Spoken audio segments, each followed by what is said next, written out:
علامہ تاج الدین سبکی رحمۃ اللہ تعالیٰ علیہ نے اپنی کتاب طبقات میں ذکر فرمایا ہے کہ ایک مرتبہ امیر المومنین حضرت علی رضی اللہ تعالیٰ عنہ اپنے دونوں شہزادگان حضرت امام حسن اور امام حسین کے ساتھ حرم کعبہ میں حاضر تھے کہ درمیانی رات میں ناگاہ اچانک یہ سنا کہ ایک شخص بہت ہی زار و قطار رو رہا ہے اور اپنی حاجت کے لیے دعا مانگ رہا ہے۔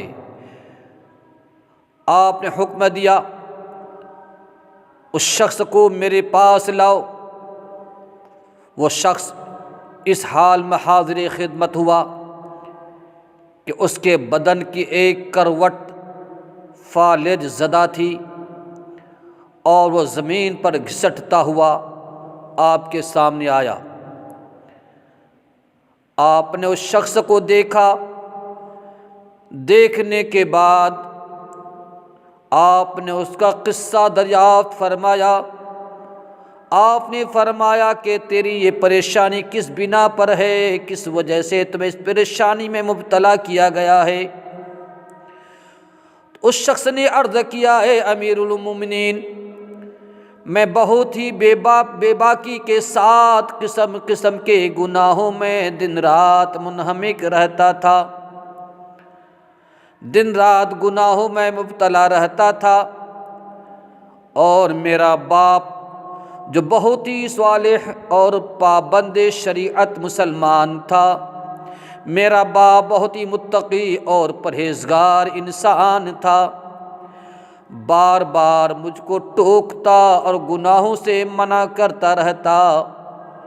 میں نے ایک دن اپنے باپ کی نصیحت سے ناراض ہو کر اس کو مار دیا، اور میری مار کھا کر میرا باپ رنج و غم میں ڈوبا ہوا حرم کعبہ میں آیا اور میرے لیے بد دعا کرنے لگا۔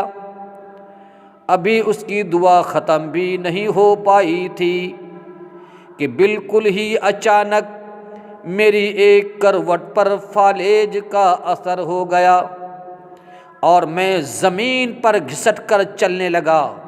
میرے ہاتھ پاؤں ایک سائیڈ کے بیکار ہو گئے۔ اس غیبی سزا سے مجھے بڑی عبرت حاصل ہوئی، اور میں نے رو رو کر اپنے باپ سے اپنے جرم کی معافی طلب کی، اور میرے باپ نے اپنی شفقت پیدری سے مجبور ہو کر، کیونکہ باپ باپ ہوتا ہے، تو میرے باپ نے اپنی شفقت پیدری سے مجبور ہو کر مجھ پر رحم کھایا اور مجھے معاف فرما دیا، اور کہا، بیٹا چل، جہاں میں نے تیرے لیے بد دعا کی تھی اسی جگہ اب میں تیرے لیے صحت و سلامتی کی دعا مانگوں گا۔ چنانچہ میں اپنے باپ کو اونٹنی پر سوار کر کے مکہ معظمہ لا رہا تھا کہ راستے میں اچانک اونٹنی ایک مقام پر بدک کر بھاگنے لگی۔ نتیجہ یہ نکلا، میرا باپ اس کی پیٹھ پر سے گر کر دو چٹانوں کے درمیان ہلاک ہو گیا۔ میرے والد کا انتقال ہو گیا، اور اب میں اکیلا ہی حرم کعبہ میں آ کر دن رات رو رو کر خدا تعالیٰ سے اپنی تندرستی کے لیے دعائیں مانگتا رہتا ہوں۔ امیر المومنین نے ساری بات سنی، ساری سرِ گزشت سن کر فرمایا، اے شخص، اگر واقعی تیرا باپ تجھ سے خوش ہو گیا تھا، اگر واقعی تیرا باپ تجھ سے راضی ہو گیا تھا، تو اطمینان رکھ، اللہ رب العالمین بھی تجھ سے خوش ہو گیا ہے۔ اس نے کہا، اے امیر المومنین، میں بحلف شرعی قسم کھا کر کہتا ہوں کہ میرا باپ مجھ سے خوش ہو گیا تھا، میرا باپ مجھ سے راضی ہو گیا تھا۔ امیر المومنین حضرت علی نے اس شخص کی حالت زار پر رحم کھا کر اس کو تسلی دی، اور چند رکعت نماز پڑھ کر اس کی تندرستی کے لیے دعا مانگی۔ پھر حضرت علی نے فرمایا اے شخص اٹھ کھڑا ہو جا۔ یہ سنتے ہی وہ بلا تکلف اٹھ کر کھڑا ہو گیا اور چلنے لگا۔ آپ نے فرمایا اے شخص اگر تو نے قسم کھا کر یہ نہ کہا ہوتا کہ تیرا باپ تجھ سے خوش ہو گیا تھا تو میں ہرگز تیرے لیے دعا نہ کرتا۔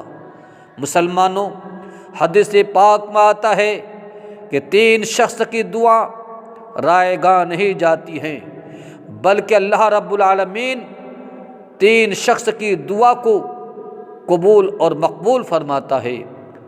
وہ 3 شخص کون ہیں؟ نمبر 1 مسافر، جو حالت سفر میں دعا کرتے ہیں تو اللہ رب العالمین قبول فرماتا ہے۔